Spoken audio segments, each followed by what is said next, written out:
Soup that takes nothing but clear water and some simple bones and turns it all into this creamy, milky elixir. This goes way beyond just cooking. It's like we're watching the alchemical transformation of Seolleongtang. Wow, just look at that. It's thickly swear there's milk or cream in it. But here's the crazy part. There isn't a single drop, not one. What you're looking at is pure process, a real 15-hour labor of love. Trust me, these steps are totally non-negotiable if you want that pure white color. First up, you're soaking the bones in cold water for hours to pull out every last bit of blood. Skip this, and your broth turns a sad, murky gray. Next, you do what's called a Flash Blanch, a really fast, aggressive boil. This forces out all the gunk and deep impurities, which, of course, you toss out. And then finally, and this is key, you have to scrub every single bone and the pot itself until they're spotless. Seriously, any little bit of residue left behind is going to darken the final soup. And what all this really shows you is that this is so much more than just a recipe. Clear water is about to become, well, the only way to describe it is a cloud in a pot. The magic word we're looking for here is emulsification. It's basically the same principle that stops mayonnaise from separating back into oil and egg. You're just forcing two things that absolutely do not want to mix, in this case fat and water, to come together and create this beautiful, stable, creamy union. And the key isn't some secret ingredient, it's just pure kinetic energy.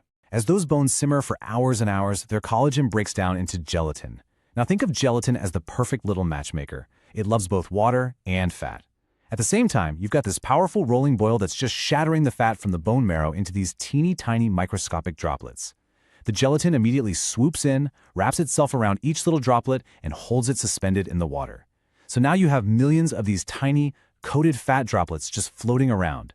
They scatter light in every single direction, and what our eyes see when all that light is scattered is a solid, creamy white. It goes all the way back to the Joseon Dynasty. It started a place called the Sunnongdan altar, where the king would hold this big ritual for a good harvest, and afterwards, he'd share a giant cauldron of beef soup with all the common people, Perfectly to your own taste.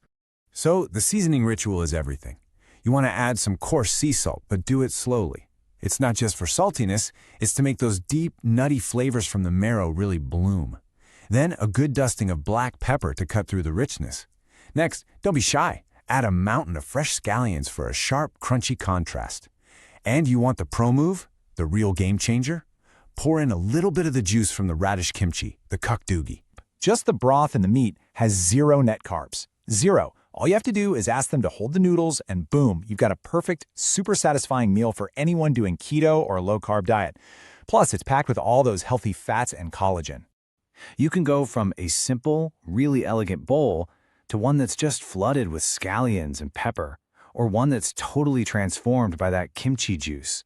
So that brings us right back to where we started. After all those hours of purification, after that incredible scientific transformation, with all the weight of history in there, and with your own final touches at the table. Just soup? Or is it something more? Is it, maybe, a tangible, edible taste of pure devotion?